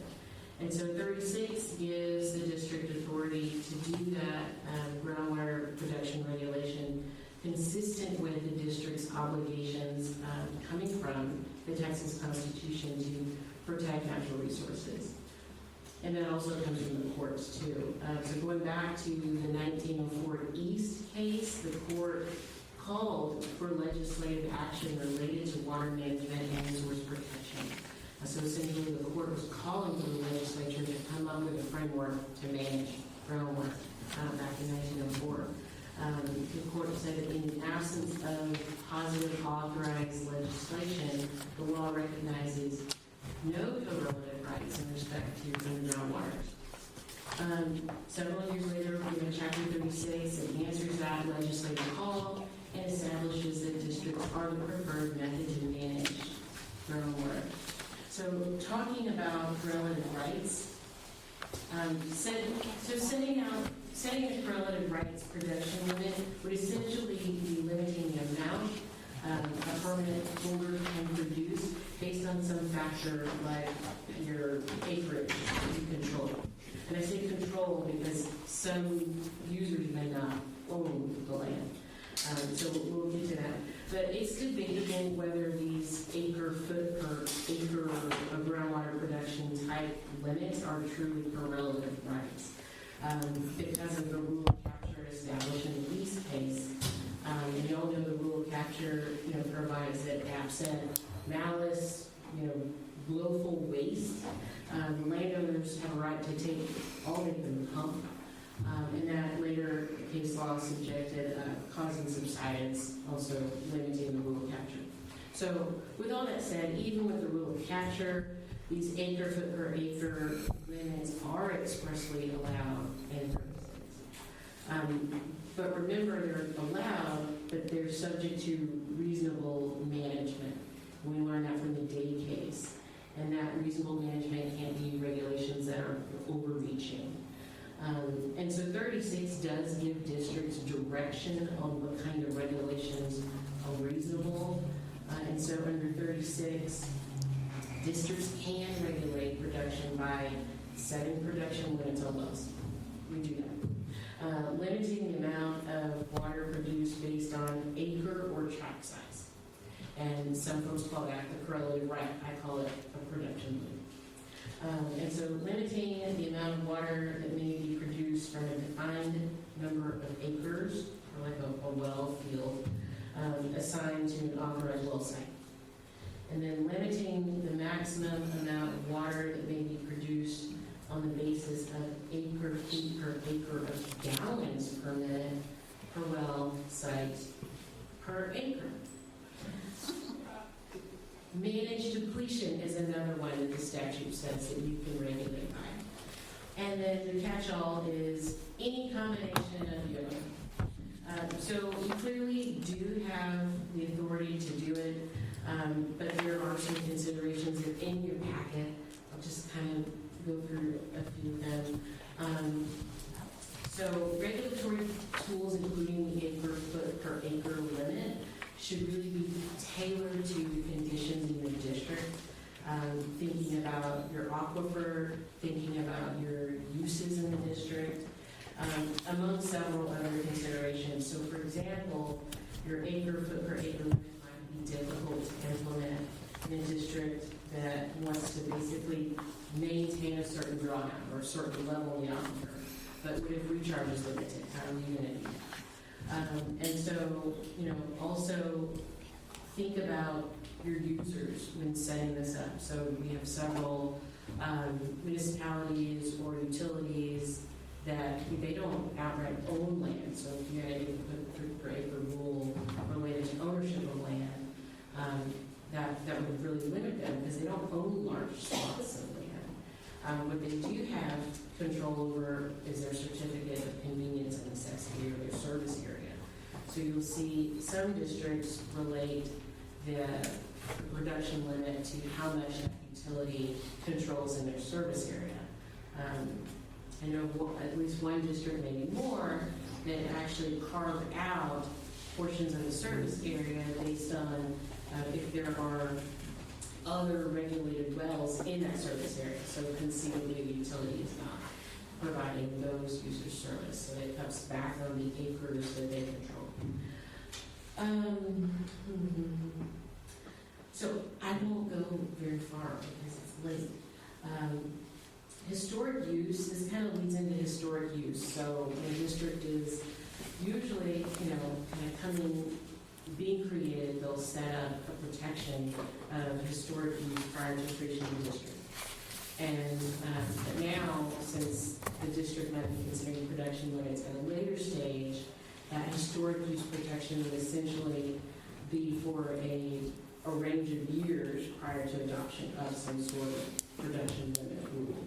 And the whole point is that the district would be implementing these limits, but they would protect the historical use that's proven to be beneficial for those that have permits ahead of the new limit coming into play. But that is a very high level, and there's a lot of deeper discussion in your tax. Board members, do you have questions? Natasha Martin? You can always call me at Yes. my office during the day. The management committee has been discussing this for what? Less than 6 months. We've looked at so many other districts' rules. We will be writing rules in the next month. Okay, thank you, Natasha. Regular agenda item number 4E, and I have a comment. Mr. Steve Fox.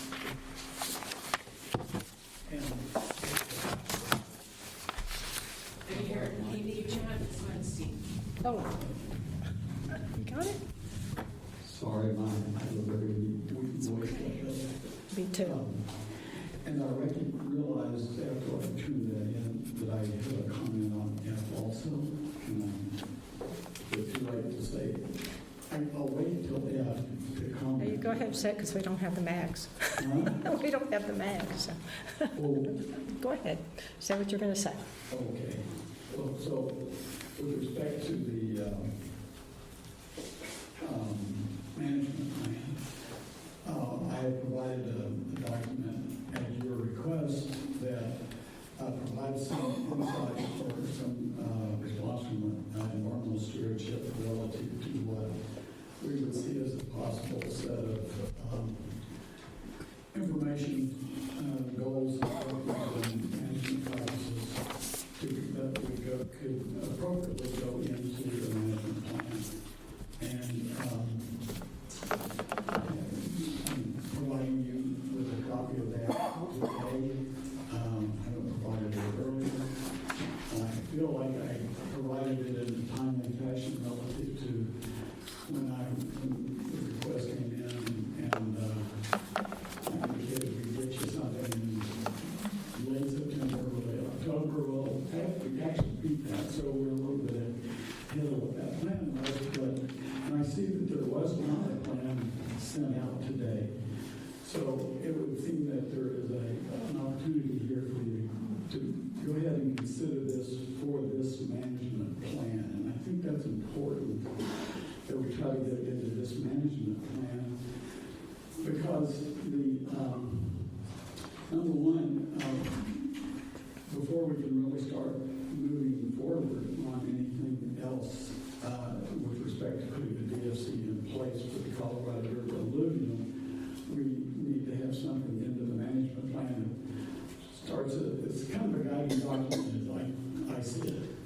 And I see the other goals and things on other aspects of the management plan in there, and it wouldn't be too hard to, incorporate this in, and I would request that be done before we actually finalize this management plan and turn it in. But you know that this was posted, notice was posted on this management plan today, and the public hearing is on October. Well, I never received a copy of that notice. I thought it was supposed to go out today, and I never received it. Go ahead. Sure. So the public comment period technically hasn't started. Right. So we have to get the notice to the newspapers like a week early. Right. Than the posting. So you'll see the posting like around September 28th, 28th. Right. For a public hearing, that will be October 19th. So if we extra copies so that folks can kind of get an advance copy of the management plan revisions, proposed revisions. So you can make, the public hearing is at our, just prior to our October meeting. And so this will be considered. Right now, what's out there is a draft plan. And then after the public hearing, the board can choose to either go with the draft plan that we already put together, or we can amend it and come back. Because we also have set aside October 26th as a possible second public hearing, but only to be if needed. Well, so there we go. There's accommodation for getting this done. My request would be that we use that accommodation to get into the plan so that we can start moving forward on some level of DFC for the Colorado River, Colorado alluvial aquifer during this management, this round of GMA 12, and get it done on a in a timely manner so that we're not waiting till the end to get it done. And there are some steps that we can go into that will take some time and effort. So, the sooner the better. Steve, are you satisfied that the procedure will allow us to consider your proposal here? Yes, okay. if you're leaving the DFC as a draft, or the management plan as a draft is open, and that you will, at committee level or whatever level you decide, take this and actually consider it, and with the opportunity to add it to the plan, then yes, that's what I'm requesting, such that there's a possibility of that happening by the end of this. Good. Okay, thank you. Can I just add that we would be soliciting comments from the public? Oh, yeah. Yes. Okay. Yes. Yes. Thank you, Steve. Okay, regular agenda number 4F. We have nothing on this because we still have not received our maps, and so we cannot consider a 10% variance to the Simsboro. Regular agenda number 4G, committee reports. You skipped E. E, where's E? Oh, I did, I'm sorry. Discussion related to updates and amendments of management plan. Steve got me off track. No, it's my fault. Okay. Board members, you have a copy of the draft management plan that was handed out to you this evening. And as noted from our discussion, we, at our board meeting on October the 19th, we plan to have the public hearing just prior, 6 o'clock, location, City of Elgin, library, right? I believe Oh, I thought it was going to be prior to, it's a separate meeting. I believe it's included in the regular board. I thought it had to be separate. No? The hearing is part of the regular board meeting. It can be immediately before. But it's a separate meeting. It's not. But But you want it to start at 7 instead of 6? It's not by my call. I mean, I think we typically do have the public hearings Prior. an hour before. Yeah. Yeah, that was, I believe it's posted for 7. I had requested 6, or 5:30 or 6. So, we'll see about that. So that means we have to stick to it now, right? Yes. Yes. it's Or in start the over? newspaper now. No, that's not good. And I would just note that I forgot to put hard copies by the door, and I just put them out. The management plan? No, the draft management plan, and then there will be a link in the notice to find it on the website. Yeah, okay. So, the board has not really had time to look this over yet. Only those of us in the management committee have actually worked on this, but you will notice that some of the introduction is revised and many of the performance standards are redone. But any questions or comments? I just had a question. I was just looking at mine, and it has an attachment A and an attachment C, but I don't believe I have an attachment B. Those are different scientific studies. They're not, nothing was changed. Basically, since we don't have the new mag, mags, everything is the same. Attachment B. Right. The only thing that was revised was A and the C. mission and some of the goals, objectives. Attachment A and B were provided by the state. Right. That's true. I'm just saying, The other, mine has an attachment A, but it doesn't have an Right. attachment B. no, you should have a B. Keep Okay. going, no, keep Mine's going, 'cause wait. within A, there's a B section, so it gets confusing. This is the B of A. Yeah, but that's attachment A, and this is attachment C. So where's attachment B? Probably forgot to remove that. I have one hand, so bear with Oh, me. sorry. I just thought it would be. Probably intended it was best. It is. It's just that there's There it there's is. B, Okay, got it. and that's B. So Okay, there's, okay. yeah, each attachment has an A, B, and C, so it gets a little confusing. Okay, fine. The first attachment has an A, B, C, and then there's a B attachment. Those came from the state, attachments A and B. The other appendices, we just don't have that information yet. Not till we get the mags. We have to wait till after the board votes, then we Okay. can put in the other appendices. And that's exactly why we will be doing another draft of the management plan in the spring after we get the mags. We have to get this one in by October 26th, but Can I ask for a clarification? I have to ask Elvis because I, When I look at that document, Right, okay. it's dated August 12th, 2022. Is this not the new mag?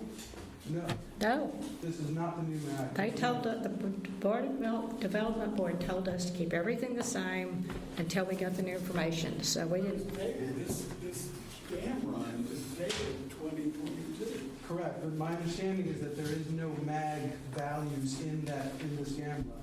There's other data, there's other data in there, like, there's estimated annual Thank you, Bill. charge, but there's no mag in there.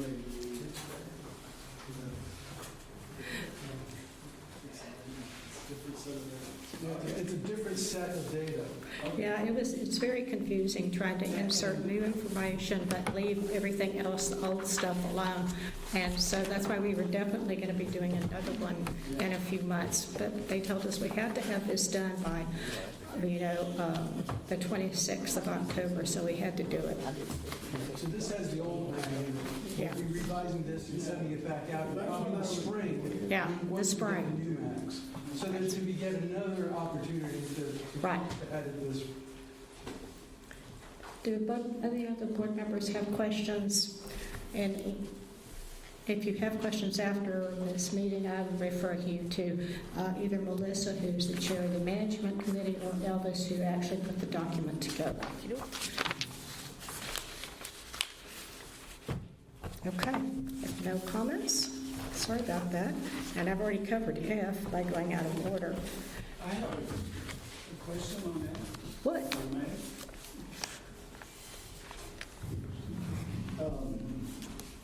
On F, okay, you can't consider the 2% variance at this point. Right.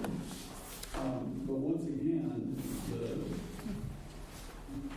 Explorer Development Board has set a deadline for you responding to the new management plan that has a new name in it. No. No, not now. They gave us a They are- deadline with the old MAG. They specifically told us to send in the old MAG. They are so far behind that we have to meet their deadlines, even though they haven't provided us information. Which means that you can consider the variation to the mags whenever you get them with Yes. Whenever we get them. Next, plan you get that follows when you get them. the next iteration of the management plan, yes. Is that clear for everybody? That's a good question. Okay, we will proceed to G, committee reports. No action here. Financial services. Director Smith, for the sake of time, can we stipulate that the committee reports be added in writing and just attached to the minutes, or do we want to go through? I have no report for governance committee. Mine's correct. I was just throwing it out there. They do a lot of work. Let's hear them. Finance Committee will be meeting this Monday, the 26th. I've got it set up with Mr. Samang and Mr. Sherrill, Mr. Koch to be meeting this Monday at 9 a.m. And we'll be addressing the 2023 budget and the draft interlocal agreement that the township has drafted up. So those are the two things so the Finance Committee will be coming Monday. Thank you. And I do not have a governance committee report because my report is pretty much the agenda you heard tonight. Infrastructure. We've had no meetings. Some of us on the committee and other board members and Jim have looked at properties and stuff like that, and we will continue to do that. That's really all I have to say about it. I have one thing with regard to the website. There's the final design of the website was created. It's in the general manager packet. There's a picture of the homepage, of our new homepage. So I just want to let everyone know that this is, we're pretty much close to finalizing this. And I just want everybody to see the picture of it. And that's a process ongoing. Okay. Education Outreach Committee. I'm just going to be brief. This is also in the general manager's report, but we have a scheduled Texas Well Owner Network coming up in November 28th, and that's going to be held at the Lincoln Community Hall in Lincoln, Texas. And I don't know if you're aware of the Well Owners Network, but it's a free educational training for Texas residents who depend on household wells for their water levels. The Texas Well Owner Network is for private well owners who want to become more familiar with groundwater resources, septic system maintenance, well maintenance, water quality, and water treatment. So there's an educational component, but there also will test your well samples for E. coli and several arsenic and dissolved solids. And I think this is a real opportunity for the district Jim, you've been here before. I've given an injunction. How's the turnout? 20 to 30, usually. 20 to 30. Would we like to get it higher? So does the district have a table at these? We go and we're part of the presentation lineup. Right, okay. But it'd be also good to have a table. Conceivably, yes, sir. Yeah, and one of the things I was thinking about to increase attendance, it costs $15 to get your water tested for the wells. I wondered if the district, when we advertise in newspapers, say free well testing, because it's $15 per sample. If the district could do that for, say, 100 wells, we could also maybe increase our non-registered well information as well as giving some emails and that kind of thing as we set up the table. But I think that's something to think about moving forward before November 20th. We have in the past underwritten other extension programs that do well testing. so this wouldn't be any different from, projects we've done in the past. Okay, good. When we talk to Gold Pig, we can coordinate that with them. All right. Javier is working with them on the press release, so if we can stamp that out, we can just underwrite that cost. Okay, good, thanks. And a report. Thank you. Okay, Melissa, Management Committee. Well, basically, the management plan. We spent most of the time on the management plan. Other than that, we did talk about having a separate and later public hearing for rules changes, which we have not yet finalized. But we have been reviewing current production fees and may recommend an increase sometime next year, as well as an export fee. Talked about adding compliance wells, and we will follow up on that. Thank you. Okay, General Manager's report. Thank you, Madam President, members of the board. I'll also try and be brief. Dr. Arsubi took some of my items off for me, so that makes it a little bit faster. Additionally, almost everything that I'm going to be talking about is attached to the General Manager's report tonight, so you've got copies you can refer to. As far as well drilling, 13 wells on 100 during the August 1st, August 31st. One well, pre-existing well, was registered as well. Engaged 40 wells during that reporting period for the last 4 meetings and the current board meeting. As far as drought conditions go, things have got a little bit significantly better. 11% of Lee County is reported as being moderately drought. The remainder is abnormally dry. 3% of Bastrop County is experiencing severe drought. 87% is moderate drought. So things have improved significantly since our last meeting. GMA 12 is posted for a public meeting September 30th, 10 a.m. Post Oak Savannah's office in Milano. It's also online. I've attached the agenda to the GM report. There's going to be what looks like an interesting presentation from the Bureau of Economic Geology looking at socioeconomic impacts. I'm thinking this is a typo to pumping driven by groundwater storage. I don't think that's exactly what they meant, but they will be looking at the pilot study on socioeconomic impacts associated with pumping. Additionally, the GMA asked me to develop possible schedules for the current round of DFC planning. I've attached a memo along with 3 possible schedules that I'm going to put out as an option for the GMA to consider. They range from a very simple addition of an extra hearing at the board level to allow for the board to make comments, make changes in support list of the DFC to become proposed, all the way through the very far-reaching, absolutely certainly not going to be an implemented process where everything's done at the DFC or done at the district level and then just brought back to be reintegrated into the GMA. I just want to throw out a wide range of options to get people, get some consideration on that. So that memo, along with those schedules, is attached. Dr. Arsubi touched on the Well Owners Network. Additionally, there is a flyer and an agenda for a meeting that's scheduled for September 29th. Also, Lee County Ag Extension. It's kind of going to be looking at development, groundwater, and issues related to that. So I'll be speaking, I believe, Ms. Snow, who I think is left now, will also be speaking, and then also the SAWDF representative will be there. So that should be a good evening. No pending permits at this time. The GMA 12 I mentioned is coming up on the 30th, and I'll be happy to address any questions. Like I say, everything tonight's attached to the general manager's report, the flyers, the schedules. Hello, Tom, I had the 29th of November as well. Is it 28th? 29.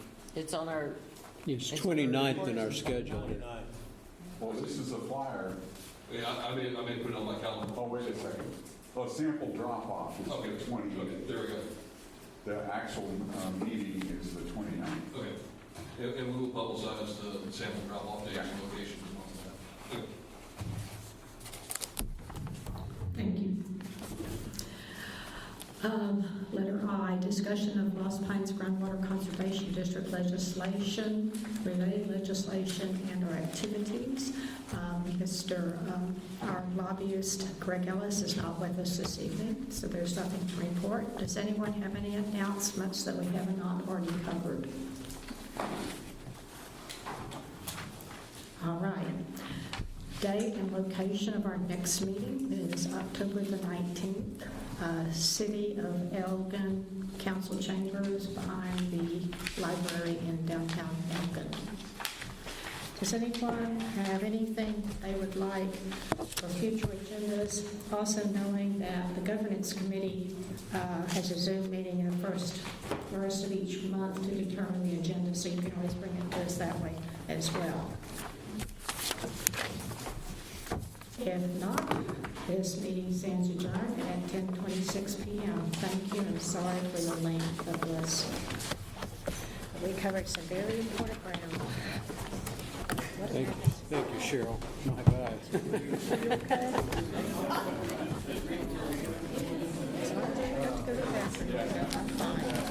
I didn't want to have to wait till the end of the meeting. Yeah. I was sorry I didn't get to say goodbye to Andy. Well, thank you. That was probably for me, so